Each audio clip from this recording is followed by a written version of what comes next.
Well, as I said earlier, this is the first Sunday of Advent, if you follow the Orthodox Christian liturgical calendar, which we really don't here at Unity of Auburn, but we occasionally borrow some of the customs from Orthodox Christianity, and generally for very practical reasons. When it comes to the Advent season, we find it to be meaningful and useful.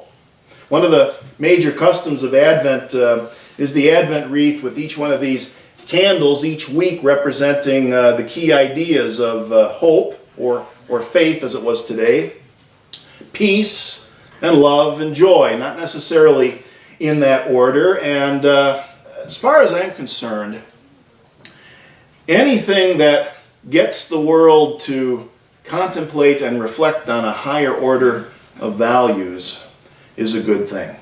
And if it takes these Lenten themes to help to do that, if it takes the Christmas season to help us to raise our consciousness, even for a short period of time, to reflect on this higher order of values, then let's do it. So, even though the liturgical calendar says that this is officially the first day of the Christmas season, most of us know that the Christmas season starts the day after Halloween. The switchover from Halloween to Christmas is literally overnight. And I'll tell you, this year, for the first time, I actually noticed some stores had both decorations up at the same time. They had the Halloween stuff up, and as that stuff got sold out, the Christmas stuff started going up and filling in the spaces. Very unusual. A few years ago, I tried a little experiment. I was scrolling through the music channels on our TV. You know, if you have cable or satellite, you've got somewhere up in the real high numbers, you got this big block of music channels, and one of the channels usually is something like, you know, holidays or sounds of the season like that. They actually play seasonal music. 4th of July, you'll get patriotic music and things like that. And I noticed for Halloween, they were actually playing Halloween music. They were playing songs like, I don't know, the Monster Mash, Thriller, Werewolves of London, and stuff like that. And it was cute. So I thought to myself, hey, you know, if they're creative enough to find all these great songs for Halloween, I wonder what kind of music they'll come up with for Thanksgiving. So I couldn't wait. After Halloween, I started listening, and I discovered something very interesting. And I wonder if you've noticed this as well, that Thanksgiving music sounds just like Christmas music. I don't think there is any such thing. It's right from Halloween to Christmas songs. It's true. And I know a lot of people complain Christmas starts too early or it's becoming too commercial. And I have to respectfully disagree a little bit because, again, I welcome anything that's going to help to shift and raise consciousness even just a little bit. You know, it seems like all around the world, more and more people are celebrating Christmas, and a lot of it has nothing to do with Jesus and Christianity. And you know, if the only meaning that Christmas has for some people is the idea of buying and giving gifts, practicing generosity, decorating the house, making the world a little more of a beautiful place, having holiday parties and demonstrating hospitality, then what's the harm? Those are all good things. Those are wonderful things.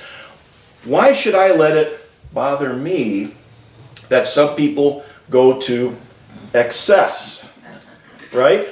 Nothing wrong with hospitality, generosity, and community. Things can get carried away. We just did the Black Friday thing, stores opening on Thanksgiving Day, and we had scenes that looked something like this, right? Shot to the death, Black Friday campers, people hauling 40-inch TVs out of the place. Okay, so that gets a little bit over the top. And in fact, this one cartoon, this next one here, Black Friday, stores open at 3 a.m. There's people camping out, and they say it's sad. This is the only time of year we get to go camping. For some people, I guess that's true, and it can get a little bit ridiculous, but it's a matter of personal choice. And my choice is to enjoy the Christmas season without having to participate in stuff like that. My choice is to enjoy the Christmas season regardless of whether someone says Merry Christmas or happy holidays, or whatever the heartfelt sentiment happens to be. It's one of the great things about unity. We can enjoy the lights, we can enjoy the music, and we can celebrate the deeper symbolic meaning of Christmas. We're really good at that. We're not here to establish some sort of orthodox version of Christmas that everyone has to follow. We're here to offer alternatives. We're here to find ways to take it deeper, to take the message deeper, to add greater meaning, if people are open to that. And our Christmas traditions really do have a depth of meaning, and they can provide a great sense of stability in this ever-changing world, and that's what we're about here, finding ways to thrive in a changing world. Christmas, it's a great opportunity to do that, but again, we have to be willing to take it deeper, to go beyond the superficial stuff. It helps to be willing to let our traditions and our customs change and evolve, but the most important thing is that we take some time to actually revisit those traditions and to celebrate the values and the ideas that we tend to perhaps neglect the rest of the year. So this first Sunday of Advent, it's a tradition that's very old. It goes back to the 4th century Catholic Church, and the definition of Advent technically is a time of waiting and anticipation. It starts with the story of how the Israelites were waiting for the Messiah that had been promised to them by all their prophets and other Hebrew scriptures. And the thing is that nobody knew exactly what this Messiah that everyone was so eagerly waiting for, nobody knew what he was supposed to do. You'd read some of the scriptures, and the Messiah person sounded like some kind of a warrior king who was going to wipe out the enemies of Israel and make them into a superpower again. Then you find other passages that describe a priestly figure, a holy person who was going to bring peace and prosperity through righteousness and following the law and things like that. And the Jewish people today, they're still waiting for that Messiah. But for traditional and Orthodox Christians, they believe that they found that Messiah in the form of Jesus. And for them, it's an exclusive thing. You have to believe that Jesus is the Savior promised to the Israelites if you want to avoid a hot time in the afterlife. That's the message. It's exclusive. Well, as I said earlier, in Unity we want to offer an alternative to the Orthodox way of thinking about things. So for us, Christmas is about the Christ, which is the word that we use to describe the very best aspects of our humanity. The Christ embodies our highest values, our innate capacity to choose that which is true, good, and beautiful. It's the very best of our potential that we have the opportunity to bring into full manifestation the same way Jesus did. We see Jesus as the great example of how to do that, one of the great examples of how to do that. And back in 2010, in the December issue of Unity magazine, there was a short piece written by Reverend Greg Barrett, which talks about the symbolic meaning of Christmas, and I think he says it very well. He says it succinctly, and I think he really hits the nail on the head. He says this, he says, "Christmas is the yearning within each soul for an awakening into a new state of being, the birth of something new within the self. Through the birth, embodiment of the Christ among humanity, Jesus stands in for each one of us when we were attempting to move into a new possibility during chaotic or difficult times." See what I mean about finding that deeper meaning in the season? There it is right there. If we look at the Christmas stories, and especially the story in the Gospel of Luke through our slightly unorthodox Unity lens, it can open up a whole new depth of meaning. Think of it this way. This Christmas story is about what Greg was talking about in that passage that he wrote, about a birth during chaotic and difficult times. We have to put the stories into context, though. Consider what was going on back when these stories were taking place. What was going on in the world around Mary 2,010 years ago?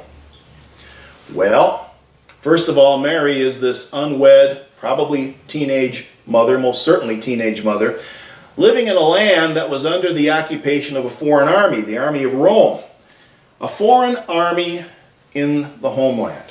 Okay, think about that. We have no categories in our culture to even imagine what something like that would have been like. Roman soldiers, they're out attacking Jewish towns and settlements in the region, trying to stamp out insurrection and rebellion that was going on in different places.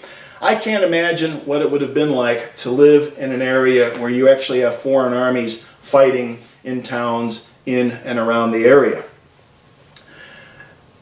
When it's time to give birth, she's far away from home. She's homeless, right? Again, chaotic, difficult times, traveling on the road, no place to stay, living in a stable. I mean, is that chaotic or difficult enough for you? The symbolic message in this story is that major challenges can bring out the best in us. Major challenges can bring out the best that we can be. It also brings out courage and lots of other positive character traits that we're about to see. Isn't it true that the difficult times are the ones that tell us who we really are? The most interesting thing I find about the story of Mary in the Gospel of Luke is that Mary gets a starring role in the story. She's a positive role model. She is heroic. She's insightful, decisive. She's important. So what's wrong with that picture? Doesn't it kind of go against this idea that we hear in our postmodern world about how the Bible hates women? How the Bible always treats women as second-class citizens and things like that. Sure, yeah, the Bible has some terribly dysfunctional and archaic stories involving women, the patriarchal culture, but you know, people once believed that the earth was flat. We learned to evolve. What we see in the story of the Gospel of Luke, the Christmas stories, is this evolution. They're starting to tell a new story with new values, new heroes. We're witnessing a major shift in consciousness in Luke. The first thing we have to deal with in this story is the issue of Mary's status as a virgin. I mean, that's put out there. It makes it very clear, you know, she was a virgin. And there's a Greek word that gets translated as virgin. It's this one, parthenos, which literally means a maiden, or by extension, an unmarried daughter. Okay, back in those days, all unmarried daughters were supposed to be virgins. That's the way it was. That was the expectation. But just because someone happened to be an unmarried daughter, does that mean that every single one of them was a biological virgin? Here's the deal. Even if we want to believe, and we're free to do so, even if we want to take the story literally and believe that Mary got pregnant as the result of some kind of supernatural power, the point remains, she was an unmarried daughter. A pregnant, unmarried daughter. People would have been talking, right? It wasn't like she was going around with this big flashing sign over her belly that said, God is the daddy, you know, not to worry, it's okay, God is the daddy, this isn't a scandal. No, people would have been whispering, people would have been talking, the rumors would have been flying. The unavoidable appearance in this story is that she had done something that was taboo in that culture. So the first message we get from this story is that appearances aren't so important anymore. Despite the scandal, despite the breaking of a taboo, despite all the talk and the rumors flying around, Mary is still a blessed one. She's important. She's worthy. She's accepted. Here's where we get that famous message from Gabriel, who appears to Mary and utters the words, "Greetings, favored one, the Lord is with you." Other translations add the words, "Blessed are you among women." Since when was it blessed to be pregnant and unmarried in that culture, no matter who the father was? This is a subversive story, I submit to you. This story is challenging the cultural norms of that day. And it wasn't just the status of Mary that does that either. Think about a child born out of wedlock in those days. The child would have a tough go of it too. The child status was not something that was favored. It carried a lifelong stigma. For example, after Jesus was born, after he became an adult, he goes back to his hometown of Nazareth. He's going to preach in the synagogue to his fellow townspeople. And they started listening to him, and they saw who it was, and they wrote him off. Here's what they said. He said, "Is not this the carpenter, the son of Mary, and brother of James and Joseph and Judas and Simon, and are not his sisters here with us?" And they took offense at him. They wrote him off. They called him the son of Mary. Now in those days, you were the son of your father. Even if your father was dead, they should have referred to him as the son of Joseph. So calling him the son of Mary, it's the same thing as calling him illegitimate. That's what's going on here, the stigma. Later on in the Gospel of John, there's something even more blatant. Jesus is talking to a crowd, and they totally dismiss him by telling him that we are not illegitimate children. We are not illegitimate children like you. And yet, who is it that goes on to become the focus of that religious revolution called Christianity? The person who was stigmatized, rejected, called illegitimate, illegal, whatever word you want to choose. Again, these Christmas stories are sending a subversive message. The message is that nobody gets left out. Nobody gets treated as less than human. Nobody gets deprived of their human dignity because of some kind of an arbitrary social status that people make up and impose on other people just for the purpose of making themselves feel more superior or for the purpose of controlling other people. Mary's story is a message of liberation and freedom, and especially liberation from patterns of thought and beliefs that really perpetuate suffering in the world.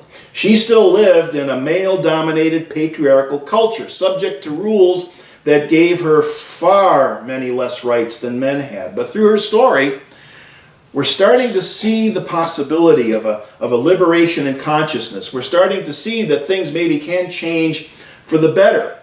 And again, the message is that we have to be free in consciousness before we can start dismantling and taking apart the rules and the structures that keep us in bondage physically.